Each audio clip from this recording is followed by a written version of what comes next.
ਇਹ ਕੀ ਚੁੱਕਦਾ ਪਿਆ ਇਹ ਲੁੱਕ ਚੁੱਕ ਰਿਹਾ ਜੀ ਤੇ ਉਸ ਬਾਅਦ ਲੁੱਕ ਜੀ ਇਹਨੂੰ ਚਾਲ है नहीं जी। आता पता नहीं क्या आता ना जा रहा हूँ भाई, पता ना चल रहा हूँ, इस तरह लुक नाव पर जा रहा हूँ भाई, पैरा पे डुल जाऊँ कोई और तरीका भाई बरत रहा हूँ। ये हमने ये ना चल रहा हूँ, हम भी गत्ती लगी हुई है, ना जा भाई। सीढ़ी ये गत्ती लगी हुई है। हाँ पक्की वो नहीं। पता ना चल रहा हूँ, क्या रहा भाई, ये क्या हो गया पता नहीं चल रहा हूँ।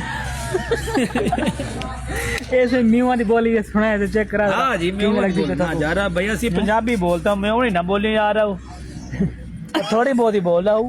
अच्छा जा रहा हूँ भाई, पानी पिला रहा हूँ। ये म्यू नहीं, ये भीतरी, ये भीतरी, ये भीतरी बोली है।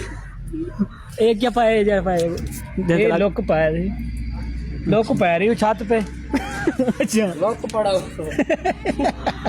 वो कहाँ लेके जा रहे हो ऊपर ऊपर से लाया जा रहा हूँ।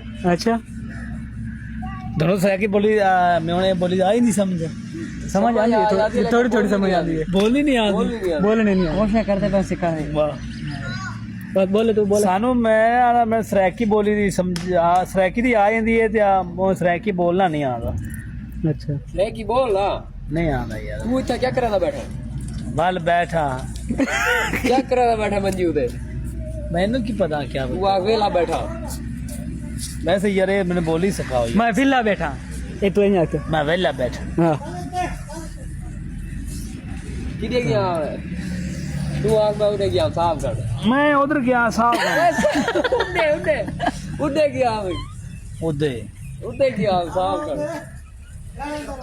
ये आज बोले पैसे कितने हैं सही आ रही भाई वो क्या नहीं दिए गए